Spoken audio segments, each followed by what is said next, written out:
अध्याय 1 उपनिवेशन, उपनिवेशवाद, उपनिवेशिकता और विउपनिवेशिकता। प्रथम यात्रा 1492 में स्पेन की रानी से विदा लेते हुए क्रिस्टोफर कोलंबस। एल प्रांग क द्वारा प्रकाशित क्रोमोलिथोग्राफ 1893।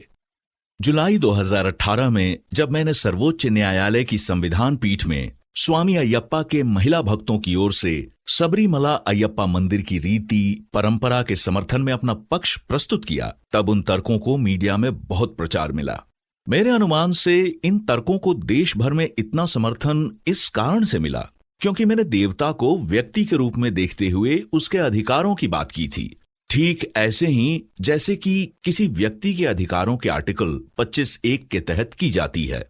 साथ ही मैंने इस बात पर जोर दिया कि देवता ही मंदिर या संस्थान की उन सभी रीतियों का स्रोत है जिससे कि मंदिर को धार्मिक संघ में एक सांप्रदायिक स्वरूप मिलता है, जिसका कि आर्टिकल 26 में उल्लेख है।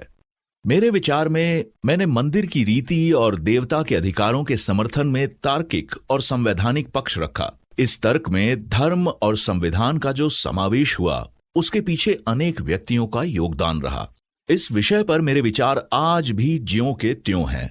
9 नवंबर 2019 को सर्वोच्च न्यायालय की संविधान पीठ के द्वारा श्री राम जन्मभूमि का जो निर्णय सुनाया गया उसने भी मेरे तर्क की पुष्टि की, क्योंकि इस निर्णय में भी देवता को एक व्यक्ति के रूप में देखकर उसके अधिकारों की बात की गई। परंतु किसी भी मीडिया केंद्र ने इन तर्कों की तह तक जाने का प्रयत्न नहीं किया। जन संभाषण की जो दुर्दशा हमारे समाज में आज हो चुकी है उसको देखते हुए इसमें कोई आश्चर्य भी नहीं था। कुछ अपवादों को छोड़कर मीडिया ने अधिकतर इस पूरे प्रकरण को संवेदनात्मक तरीके से ही प्रस्तुत किया। जन प्रतिक्रिया भी अतिवादी ही रही, चाहे इस ओर से हो अथवा उस ओर से। शायद यह आज के समाज की स्थिति को दर्शाता है।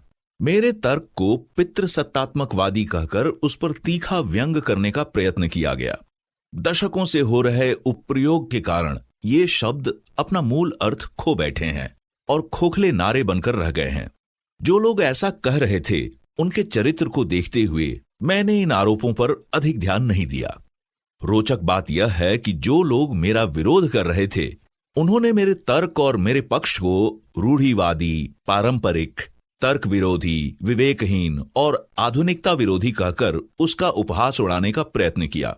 मेरी आलोचना तो उपेक्षित ही थी। मैं अचंभित इस बात से था कि इन विशेषणों का प्रयोग मेरी आलोचना के रूप में हुआ था। मेरे तर्क एक धार्मिक संस्थान मंदिर के समर्थन में थे। अगर एक धार्मिक संस्थान मंदिर में विराजमान देवता से संबंधित रीति और पद्धतियों की रक्षा करता है तो इसमें बुरा क्या है? और अगर इसमें कुछ बुरा नहीं है तो पारंपरिक शब्द को गाली की तरह प्रयोग क्यों किया गया था? क्या इस शब्द का अर्थ समयांतर में कुछ और ही हो गया था? न्यायालय में तर्क देने के बाद मैंने कई वाद विवाद में हिस्सा लिया और इस बात को समझाने का प्रयत्न किया कि इन शब्दों के आलोचनात्मक अर्थ पाने के पीछे किन औपनिवेशिक मतों और अटकलों का हाथ था। 7 सितंबर 2018 को मैंने एक चर्चा में भाग लिया जो कि संविधान और धर्म के बीच खींचातानी विषय पर थी।